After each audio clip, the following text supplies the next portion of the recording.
बच्चों, let's read the question.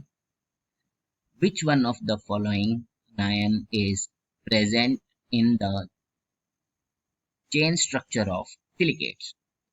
तो हमें डायरेक्ट क्वेश्चन पूछा है कि जो चेन स्ट्रक्चर होता है सिलिकेट्स का, उसमें कौन सा अनायन प्रेजेंट. देखो, फर्स्ट की कॉन्सेप्ट क्या है इस क्वेश्चन का.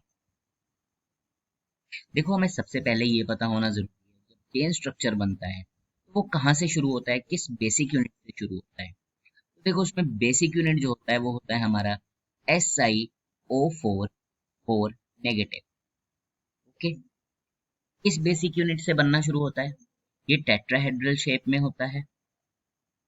ओके, इसको हम ऑर्थोसिलिकेट भी बोलते हैं, ऑर्थोसिलिकेट. ठीक है, तो देखो हमारा फर्स्ट ऑप्शन ही यही है, SiO4 नेगेटिव. तो मतलब ये तो पहले ही गलत हो जाता है, क्योंकि ये तो बेसिक यूनिट है ना. ये वो अनायन तो नहीं है जो हमारे चेन स्ट्रक्चर में आ रहा है. तो अगर मैं एक रफ सा आइडिया दूं, चेन स्ट्रक्चर किस टाइप में बनता है, इस तरीके से हम एक चेन जो स्ट्रक्चर है वो हमारा बनता है लीनियरली. ठीक है, अब इसमें हमें समझ कैसे आएगा क्या चीज क्या है. तो अगर आपको मैं यहाँ बना के तो देखो क्या होता है. जैसे ये जो हमारे हैं 3 ऑक्सीजन, एक ऑक्सीजन ऊपर, ठीक है, और जो सिलिकॉन होता है वो नीचे होता है.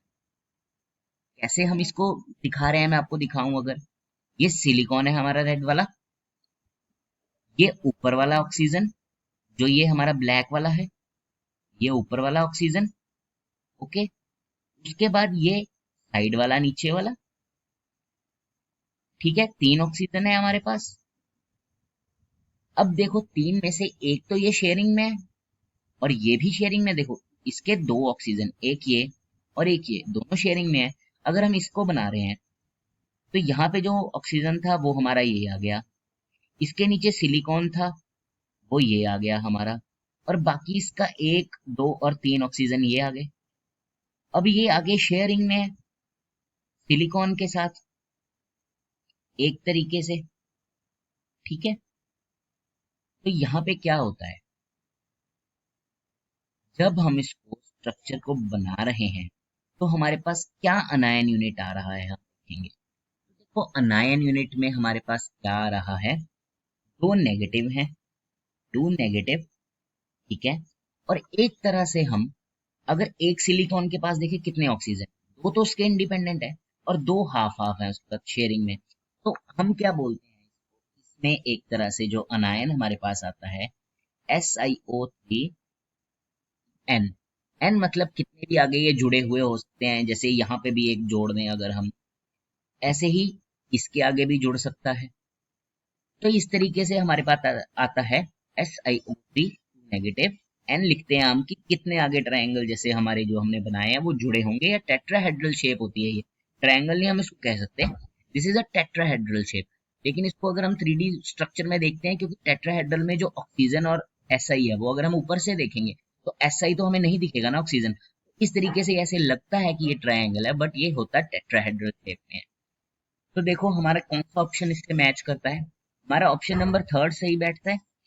ऑप्शन 3 हमारा आंसर है.